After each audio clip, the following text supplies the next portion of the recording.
فلسفہ مغرب کی تاریخ بائی برٹرینڈ رسل پارٹ 27۔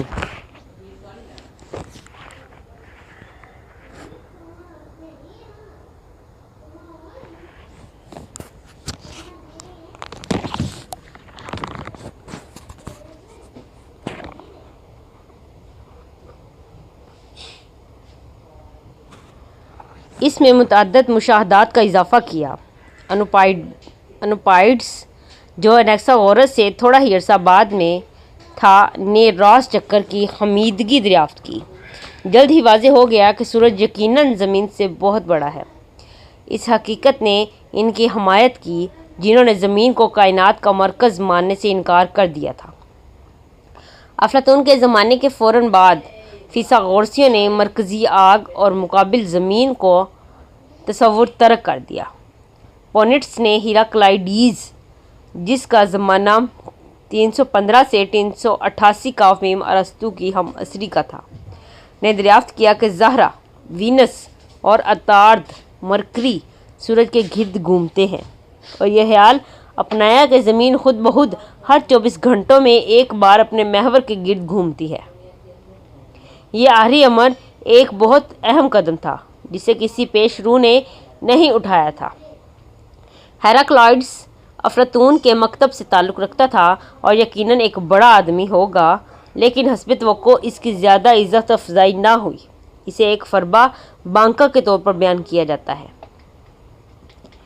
سیموس کا آرسٹاکس جس کا زمانہ تقریباً 230 سے 310 کافیم کا تھا، اور یوں ارشمیدس نے تقریباً 20 برس بڑا تھا، تمام قدیم ماہرین علم ہیت میں سب سے زیادہ دلچسپ ہے، کیونکہ اس نے اس مفروضے کو مکمل کیا جس پر کوپرنیکس نے پیش رفت کی، یعنی کہ تمام سیارے بشمول زمین سورج کے گرد دائروں میں گردش کرتے ہیں، اور یہ کہ زمین 24 گھنٹوں میں ایک دفعہ اپنے محور پر گردش کرتی ہے۔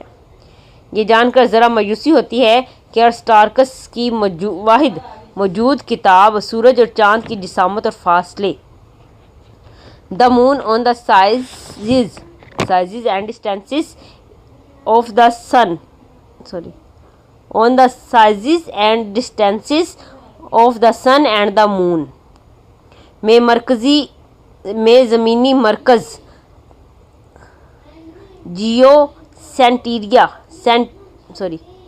جیوسینٹرک کا نظریہ پیش کیا گیا ہے۔ یہ صحیح ہے کہ وہ مسائل جن پر کتاب میں بحث کی گئی ہے، اس حوالے سے اس سے کوئی فرق نہیں پڑتا کہ کون سا نظریہ پیش کیا گیا ہے۔ اس لیے اس نے سوچا کہ یہ نادانی ہوگی کہ وہ اپنے شماری تخمینوں میں ماہرین علم ہیت سے غیر ضروری مخالفت مول لے، یا یہ ممکن ہے کہ وہ اپنی کتاب مکمل کرنے کے بعد کوپرنیکس والے مفروضے پر پہنچا ہو۔ سر تھامس ہیتھ ارسٹاکس پر اپنی کتاب، جو کتاب کے متن کے ساتھ ترجمہ پر مشتمل ہے، میں مؤخر الذکر نظریے کی طرف مائل ہے۔ یہ بالکل قطعی ثبوت ہے کہ کوپرنیکس نے جو نظریہ پیش کیا وہ ارسٹاکس نے ہی سمجھایا تھا۔ پہلی اور بہترین مثال ارشمیدس کی ہے، جو جیسا ہم نے دیکھا ارسٹاکس کا ہم عمر اور ہم عصر تھا۔ سیراکیوس کے بادشاہ جیلان کو لکھتے ہوئے وہ کہتا ہے کہ ارسٹاکس نے خاص مفروضات پر مشتمل ایک کتاب لکھی، اور مزید کہتا ہے اس کے مفروضات یہ ہیں کہ ثابت سیارے اور سورج غیر متحرک رہتے ہیں، اور یہ کہ زمین سورج کے گرد دائرے کے محیط میں گردش کرتی ہے، اور مزید یہ کہ سورج مدار کے وسط میں رہتا ہے۔ پلوٹارک میں ایک عبارت ہے جس میں کہا گیا ہے کہ کلینتھیز کا خیال تھا کہ اہل یونان کا فرض ہے کہ وہ سیموس کے ارسٹاکس پر کفر کا الزام لگائیں کہ اس نے کائنات میں آتشدان ہرتھ آف دا یونیورس یعنی زمین پر حرکت کرنے کا بہتان باندھا ہے۔ اس کوشش کا نتیجہ یہ ہوا کہ مظاہر کو بچانے کے لیے یہ فرض کیا کہ آسمان ساکن رہتا ہے اور زمین ایک ترچھے دائرے میں گھومتی ہے، اور یہ بھی کہ جب یہ گردش کرتی ہے تو ایسا اپنے محور پر کرتی ہے کہ کلینتھیز اور ارسٹاکس کا ہم عصر تھا، اور تقریباً 332 کافی میں چل بسا۔ ایک اور عبارت میں پلوٹارک کہتا ہے کہ ارسٹاکس نے یہ خیال محض ایک مفروضے کے طور پر پیش کیا تھا، لیکن یہ کہ اس کے جانشین سیلوکس نے ایک پختہ رائے کے طور پر پیش کیا تھا۔ سیلوکس تقریباً 150 کاف میم میں موجود تھا۔ ایٹیس اور سیکٹس ایمپیریکس نے یہ دعویٰ کرتے ہیں سیکٹس ایمپیریکس بھی یہ دعویٰ کرتے ہیں کہ اسٹوکس نے ہی مرکز آفتاب کا مفروضہ پیش کیا تھا۔ اگر اس نے کیا بھی تھا تو یہ اس کے برعکس معلوم نہیں ہوتا کہ وہ 2000 سال بعد گلیلیو کی طرف مذہبی تعصب کے خوف سے متاثر ہو گیا تھا، ایسا خوف جو کلینتھیس مذکورہ بالا کا رویہ ظاہر کرتا ہے کہ وہ بے بنیاد نہیں ہوگا۔ کوپرنیکس کو ملنے والا مفروضہ جب اسٹوکس سے پیش ہو چکا، خواہ وہ مثبت ہو یا آزمائشی، تو اسے ضرور سیلوکس نے اپنا لیا۔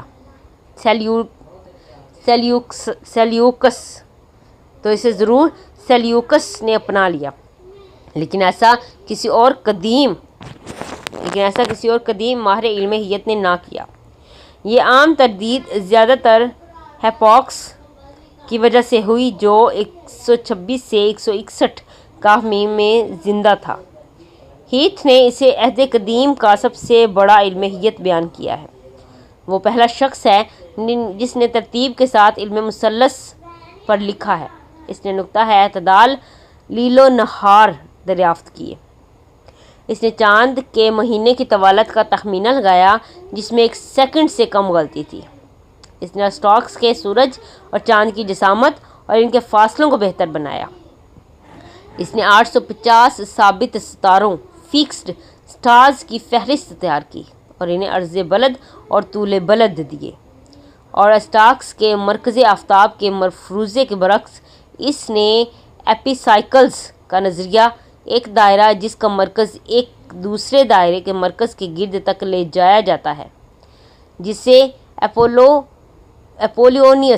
اپولونیس نے ایجاد کیا تھا، اپنایا اور اسے بہتر بنایا۔ اپولونیس کا زمانہ 220 کاف میم کے لگ بھگ تھا۔ یہ اسی نظریے کا ارتقا تھا جو بعد ازاں بطلیموسی نظام سے مشہور ہوا۔ یہ نظام بطلیموسی کے نام سے ہی مسموم ہو گیا، جس کا زمانہ دوسری صدی عیسوی کے وسط کا تھا۔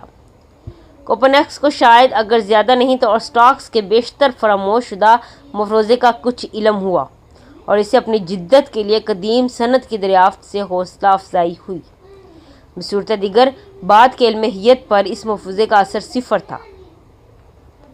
قدیم ماہرین حیت نے زمین، چاند اور سورج کی جسامت اور چاند اور سورج کے فاصلوں کا تخمینہ لگانے کے لیے نظریاتی طور پر مستحکم طریقے استعمال کیے، لیکن صحیح پیمائش کرنے والے آلات کی کمی ان کی راہ میں رکاوٹ بنی۔ اس میں کمی کے پیش نظر اس نے بہت سے نتائج حیران کن طور پر اچھے ہیں۔ ایراسٹوتھینیز نے زمین کے قطر کا 7850 میل اندازہ لگایا جو اصلی فاصلے سے صرف 50 میل کم ہے۔ بطلیموس نے چاند کا اوسط زمین کے قطر کا 29/1/2 گنا اندازہ لگایا۔ صحیح عدد تقریباً 30.2 ہے۔ ان میں سے کوئی بھی سورج کے فاصلے اور جسامت تک نہ پہنچا جو ہم نے کم اندازہ کیا۔ زمین کے قطر کے حوالے سے اس کے فاصلے یہ تھے: اسٹوکس 180، سپارکس 1245، یوزیڈونیس 6545۔ صحیح عدد 11726 ہے۔ یہ نظر آتا ہے کہ یہ فاصلے لگاتار بہتر ہوتے رہے، تاہم بطلیموس کے فاصلے نے مراجعت ظاہر کی۔ پوزیڈونیس کا اندازہ صحیح عدد کا تقریباً نصف ہے۔ مجموعی طور پر ان کی نظام شمسی کی تصویر صحیح تصویر سے زیادہ دور نہ تھی۔ یونانیوں کا علم حیت جیومیٹری تھا، متحرک نہیں۔ قدماء کا خیال تھا کہ اجرام فلکی کی گردش یکساں اور دائرے میں ہے یا کروی حرکت کا مجموعہ ہوتی ہے۔ ان کا قوت فورس کا تصور نہ تھا۔ بعض سیارے ایسے تھے جو بطور کل چلتے تھے اور جن پر متعدد اجرام فلکی پیوست تھے۔ نیوٹن اور کشش ثقل کے ساتھ ایک ایسا نقطہ نظر متعارف ہوا جو کم جیومیٹریائی تھا۔ یہ مشاہدہ عجیب و غریب ہے کہ آئنسٹائن کا عام نظریہ اضافت جیومیٹریائی نقطہ نظر کی طرف مراجعت ہے، جس نے نیوٹن کے مفہوم میں قوت کا تصور نکال دیا گیا۔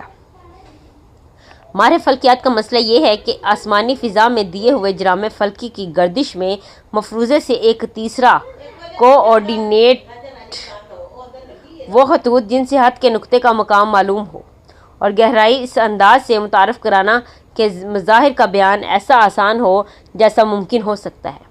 کوپرنیکس کے مفروضے کی خوبی سچائی نہیں بلکہ سادگی ہے۔ گردش کی اضافت کے نقطۂ نظر سے سچائی کا کوئی سوال پیدا نہیں ہوتا۔ یونانی مفروضات کی تلاش میں جو مظاہر کو بچانے کے لیے تھے، در حقیقت اگرچہ پوری طرح ارادی نہیں، سائنسی طور پر صحیح طریقے سے حل کر رہے تھے۔ ان کے پیش روؤں اور کوپرنیکس تک جانشینوں سے تقابل ہر طالب علم کو ضرور قائل کرتا ہے، اور ان کی بات ذہانت اور ان کی ذہانت حیران کن حد تک کفری ہے۔ وہ بہت عظیم اشخاص ارشمیدس اور اپالونیس تیسری صدی قبل مسیح میں صف اول کے ماہرین علم ریاضی کی فہرست مکمل کرتے ہیں۔ ارشمیدس سراکیوس کا دوست یا شاید کزن تھا، اور اس وقت مارا گیا جب رومیوں نے 212 ء میں شہر پر قبضہ کر لیا۔ اپالونیس جوانی سے اسکندریہ میں رہتا تھا۔ ارشمیدس صرف ماہر علم ریاضی ہی نہ تھا بلکہ ایک ماہر طبیعیات اور پانی کے ناپ تول کا طالب علم بھی تھا۔ اپالونیس کی سب سے بڑی شہرت تراش مخروطی کے باعث ہے۔ میں ان سے متعلق مزید ذکر نہیں کروں گا کیونکہ وہ اتنا عرصہ بعد میں ہوئے کہ فلسفہ کو متاثر نہ کر سکے۔ ان دو شخاص کے بعد اگرچہ اسکندریہ میں قابل احترام کام کرنا جاری رہا، لیکن ایک عظیم عہد اختتام کو پہنچا۔ رومیوں نے زیر تسلط یونانیوں نے وہ خود اعتمادی کھو دی جو سیاسی آزادی سے وابستہ تھی۔ ان کے چھن جانے سے اپنے پیش روؤں کے لیے ایک مزمل عزت باقی رہ گئی۔ رومی سپاہی جس نے ارشمیدس کو مارا وہ طباعی فکر کی موت کی علامت تھا جس کا روم تمام تر ہیلینی دنیا میں سبب بنا۔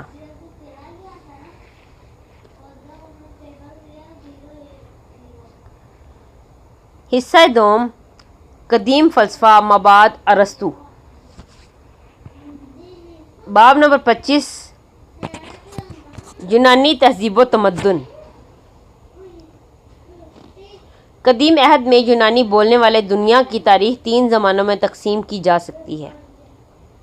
پہلا زمانہ آزاد شہری ریاستوں کا تھا جس کا اختتام فلپ اور اسکندر کے ہاتھوں ہوا۔ دوسرا زمانہ مقدونیہ کی سلطنت کا تھا جس کی آخری نشانی اس وقت بجھی جب کلوپیڈو کی موت کے بعد رومیوں نے مصر کا اپنی سلطنت کے ساتھ الحاق کر دیا۔ اور آخری زمانہ سلطنت روم کا تھا۔ ان میں سے پہلے زمانے کی خصوصیات آزادی و انتشار تھیں، دوسرے کی غلامی اور انتشار، اور تیسرے کی غلامی اور امن تھی۔ ان میں سے دوسرا زمانہ ہیلٹی عہد کہلاتا ہے۔ اس عہد میں سائنس اور علم ریاضی کے میدان میں یونانیوں نے اپنی بہترین کامیابیاں حاصل کی ہیں۔ فلسفے کے میدان ایپیکوریا اور رواقی مکاتب کی بنیادیں رکھی گئیں اور فلسفہ تشکیک نے ایک قطعی نظریے کی شکل اختیار کی۔ فلسفیانہ لحاظ سے یہ اب بھی اہم ہے، اگرچہ افلاطون اور ارسطو کے زمانے کی بنسبت کم اہم ہے۔ تیسری صدی قبل مسیح کے بعد یونانی فلسفے میں حقیقی طور پر کوئی نئی بات سامنے نہیں آئی، جب تک کہ تیسری صدی بعد مسیح نو افلاطونیوں نے اس میں اضافہ نہ کیا۔ لیکن اس دوران رومی دنیا عیسائیت کی کامیابی کے لیے خود کو تیار کر رہی تھی۔ سکندر کی مختصر حکمرانی نے یونانی دنیا کو اچانک تبدیل کر دیا۔ 324 سے 334 ء کے 10 سالوں میں اس نے ایشیائے کوچک، شام، مصر، عراق، ایران، سمرقند، باختریا اور پنجاب فتح کر لیے۔ اس زمانے میں سب سے بڑی ایرانی سلطنت 3 جنگوں میں برباد ہو گئی۔ اہل بابل کا قدیم علم اپنی قدیم ضعیف الاعتقادیوں کے ساتھ یونانیوں کے تجسس کا مرکز بن گیا۔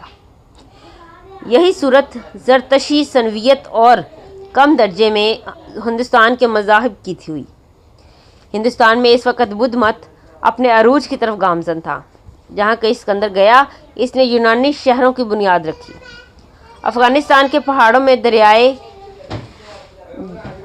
جیکساٹس کے کناروں اور دریائے سندھ کے معاون آبی گزرگاہوں کے کناروں پر بھی شہر بسائے۔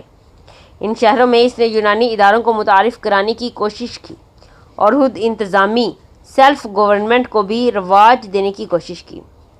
اگرچہ اس کی فوج زیادہ تر اہلیان مقدونیہ پر مشتمل تھی اور اگرچہ زیادہ تر یورپی یونانیوں نے بادل ناخواستہ اس کی اطاعت قبول کی، تاہم وہ خود کو ابتدا میں یونانی تہذیب کا حواری خیال کرتا تھا۔ تاہم جب بتدریج اس کی فتوحات بڑھ گئیں، اس نے یونانیوں اور غیر یونانی لوگوں میں ملاپ پیدا کرنے کا طرز عمل اختیار کیا۔ اس طریقے عمل کے کئی مقاصد تھے۔ ایک طرف یہ بات واضح تھی کہ اس کی افواج، جن کی تعداد زیادہ نہ تھی، اتنی وسیع سلطنت پر مستقل طور پر قوت سے قابو نہ رکھ سکتی تھی اور آخرکار مفتوح آبادی کے ساتھ مصالحت پر انحصار ضروری تھا۔ دوسری طرف مشرقی لوگ الوہی بادشاہ کی حکومت کے علاوہ کسی اور طرح کی حکومت کے عادی نہ تھے اور ایسے منصب کی ادائیگی کے لیے سکندر خود کو پوری طرح اہل سمجھتا تھا۔ خواہ وہ خود کو دیوتا سمجھتا تھا یا پالیسی کے باعث اس نے دیوتا کی صفات کو خود سے منسوب کر لیا تھا۔ ایسا سوال ہے جسے ماہر نفسیات ہی سلجھا سکتے ہیں۔ اس سلسلے میں تاریخی شہادت کوئی روشنی نہیں ڈالتی۔ بہرصورت ایسی عظمت اسے بہت بھاتی ہے اور یہ اس نے مصر میں فرعون کے جانشین اور ایرانی شہنشاہ اعظم کی حیثیت سے حاصل کی تھی۔ اس نے مقدونیہ کے کپتان جو ہم نشین کہلاتے تھے، اپنے آئینی حکمران کے لیے مغربی امراء کا رویہ رکھتے تھے۔ انہوں نے اس کے سامنے سر جھکانے سے انکار کر دیا اور اسے مشورہ دیتے اور اپنی جانوں کو خطرے میں ڈال کر اس پر نکتہ چینی بھی کرتے تھے اور آڑے موقع پر ان کے اعمال پر قابو بھی پاتے تھے۔ انہوں نے ہی اسے گنگا وادی کو فتح کرنے کے ارادے سے باز رکھا اور اسے مجبور کیا کہ وہ سندھ سے ہی اپنے وطن کی طرف لوٹ جائیں۔ اہل مشرق تو صلح پسند ہی تھے، بشرط یہ کہ ان کے مذہبی عقائد کا احترام رکھا جائے۔ سکندر کو اس معاملے میں کوئی مشکل نہ آئی۔ اسے صرف اس بات کی ضرورت تھی کہ وہ امان یا بیل کو زیوس کے ہم پلہ بنا دے اور خود کو دیوتا کا بیٹا قرار دے دے۔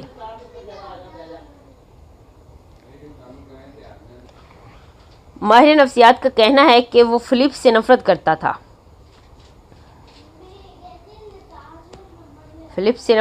تھا اور شاید اس کے قتل میں اس کا ہاتھ تھا۔ وہ اس خیال کو ضرور پسند کرتا تھا کہ یونانی ضمیات میں دیگر خواتین کی مانند اس کی ماں اولمپیس کے کسی دیوتا کی محبوبہ تھی۔ اس کا دور اتنا حیرت انگیز تھا کہ شاید اسے یہ خیال ہی نہ ہو کہ اس کی مفوق الفطری پیدائش ہی اس کی عظیم کامیابی کا راز ہے۔ یونانیوں میں یہ شدید جذبہ تھا کہ وہ غیر یونانیوں سے برتر ہیں۔ بلا شبہ ارسطو اس عمومی خیال کا اظہار یوں کرتا ہے کہ شمالی اقوام دلیر ہیں اور جنوبی اقوام مہذب، لیکن یونانی بہادر بھی ہیں اور مہذب بھی۔ افلاطون اور ارسطو اس بات کو غلط سمجھتے تھے کہ یونانیوں کو غلام بنا دیا جائے، لیکن غیر یونانیوں کو غلام بنانا برا خیال نہیں کرتے تھے۔ سکندر جو پورا یونانی نہیں تھا نے اس احساس برتری کو ختم کر دیا۔ اس نے خود کو غیر یونانی شہزادیوں سے شادی کر لی۔ اس نے خود 2 غیر یونانی شہزادیوں سے شادی کی۔ اس نے مقدونیہ کے چیدہ مردوں کو مجبور کیا کہ وہ بلند مرتبہ ایرانی خواتین سے شادی کریں۔ یہ فرض کیا جا سکتا تھا کہ اس نے بے شمار یونانی شہروں میں عورتوں کے بنسبت زیادہ مرد نو آبادی ہوں گے اور ان شہروں کے مردوں نے اسکندر کی پیروی میں مقامی عورتوں سے شادیاں کی ہوں گی۔ اس لائحہ عمل کے نتیجے میں سوچ سمجھ رکھنے والوں لوگوں میں یہ تصور پیدا کرتا تھا کہ تمام انسان ایک جیسے ہیں۔ شہری ریاست اور یونانی نسل سے وفاداری کا پرانا خواب اب ناکافی معلوم ہوتا تھا۔ تمام دنیا کا شہری ہونے کے اس تصور کی ابتدا فلسفے میں رواقیوں کے ہاتھوں ہوئی، لیکن عملی طور پر اس کی ابتدا سکندر نے کی۔ اس کا یہ نتیجہ ہوا کہ یونانیوں اور غیر یونانیوں میں دو طرفہ میل ملاپ ہونے لگا۔ غیر یونانیوں نے یونانی سائنس کا کچھ علم حاصل کیا اور یونانیوں نے غیر یونانیوں کی ضعیف الاعتقادی سیکھی۔ ایک وسیع علاقے کا احاطہ کرنے میں یونانی تہذیب خالص یونانی تہذیب بنا رہی۔ یونانی تہذیب بنیادی طور پر شہری تہذیب تھی۔ بے شک بہت یونانی زراعت میں مصروف تھے، لیکن انہوں نے اس میں کوئی اضافہ نہ کیا، جسے خاص یونانی تمدن کہا جاتا ہے۔ ملیتی مکتبہ فکر سے اور بعد ازاں کی وہ شخصیتیں جو سائنس اور فلسفہ اور ادب میں ممتاز حیثیت رکھتی تھیں اور امیر تجارتی شہروں سے وابستہ تھیں، ان شہروں کے گرد غیر یونانی لوگوں کی بستیاں آباد تھیں۔ اس قسم کی تہذیب کی ابتدا یونانیوں نے نہیں بلکہ فینیکیوں نے کی تھی۔ نائر اور سیڈون اور کارتھیج کے رہنے والے غلاموں پر انحصار کرتے تھے اور جو ان کے گھروں میں دستی کام کرتے تھے۔ جنگیں لڑنے کے لیے ان کا انحصار تنخواہ دار سپاہیوں پر ہوتا تھا۔ جدید بڑے شہروں کی طرح ان کا انحصار ایسی وسیع دیہی آبادی پر نہ تھا جن میں ایک ہی خون ہو اور ایک ہی جیسے سیاسی حقوق ہوں۔ ان کے قریب ترین جدید مماثلت 19ویں صدی کے نصف آخر میں مشرق بعید میں دیکھی جا سکتی ہے۔ سنگاپور اور ہانگ کانگ، شنگھائی اور دوسری چین میں معاہدوں پر لی گئی بندرگاہیں چھوٹے یورپی جزیرے تھے جہاں سفید فام افراد تجارتی اجارہ داری رکھتے تھے، جن کا انحصار بردار مزدوروں پر تھا۔ شمالی امریکہ میں لیسن ڈکسن لائن کے شمال میں چونکہ ایسے مزدور دستیاب نہیں تھے، اس لیے سفید فام لوگوں کو خود ہی زراعتی زمین پر کام کرنا پڑتا تھا۔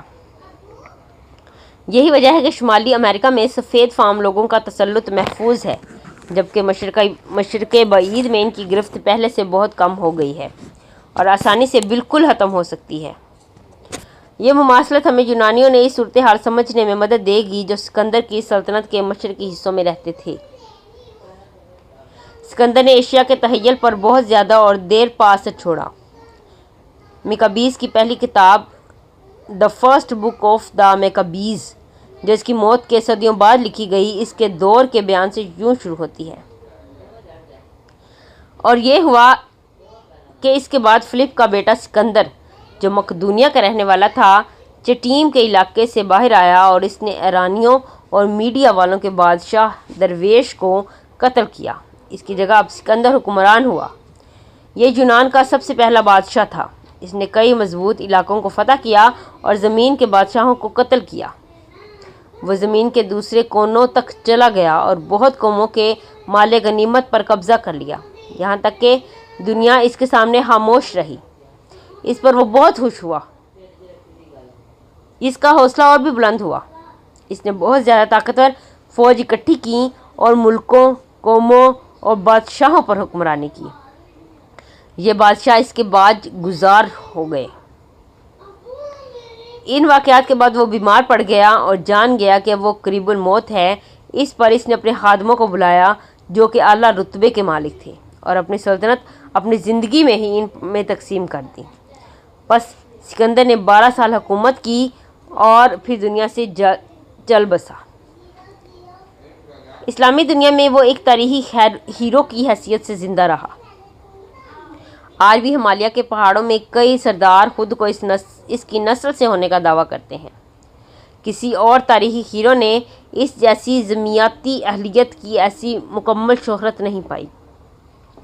سکندر کی موت پر سلطنت میں اتحاد قائم رکھنے کی کوشش کی گئی، لیکن اس کے 2 بیٹوں میں ایک تو شیر خوار تھا اور دوسرا ابھی پیدا نہیں ہوا تھا۔ ہر ایک کے حامی موجود تھے، لیکن نتیجتاً خانہ جنگی شروع ہو گئی اور ان دونوں کو ایک طرف دھکیل دیا گیا۔ آخر میں اس کی سلطنت جرنیلوں میں تقسیم ہو گئی۔ عمومی بات یہ بنتی ہے کہ اس ایک نے یورپی، دوسرے نے افریقی اور تیسرے نے ایشیائی حصے پر قبضہ کر لیا۔ سکندر کی سلطنت یوں بٹ گئی۔ یورپی حصہ اینٹیگونس کی اولاد کو مل گیا۔ بطلیموس جسے مصر ملا تھا نے اسکندریہ کو دارالخلافہ بنا لیا۔ سیلیکوس جس نے بہت جنگوں کے بعد ایشیا پر قبضہ کیا، مہمات میں اس قدر مصروف رہا کہ دارالخلافہ قائم نہ کر سکا، لیکن بعد ازاں اس کے خاندان کا سب سے بڑا شہر اینٹیوخ تھا۔ بطلیموس اور سیلیوسوں جیسے کہ ان کے خاندان کو کہا جاتا ہے نے اسکندر کی اس کوشش کو ترک کر دیا جس کے تحت اس نے یونانیوں اور غیر یونانیوں میں میل ملاپ کرایا تھا۔ انہوں نے فوجی آمروں سے حکومت چلانا شروع کی۔ شروع میں یہ آمر مقدونیہ کی فوج کے تھے، جن کے ساتھ تنخواہ دار یونانی بھی شامل رہے۔ بطلیموسیوں نے محفوظ طریقے سے مصر پر حکمرانی کی، لیکن ایشیا میں 2 صدیوں پر محیط خاندانی جنگوں کا خاتمہ رومی فتح کے ساتھ ہی ہوا۔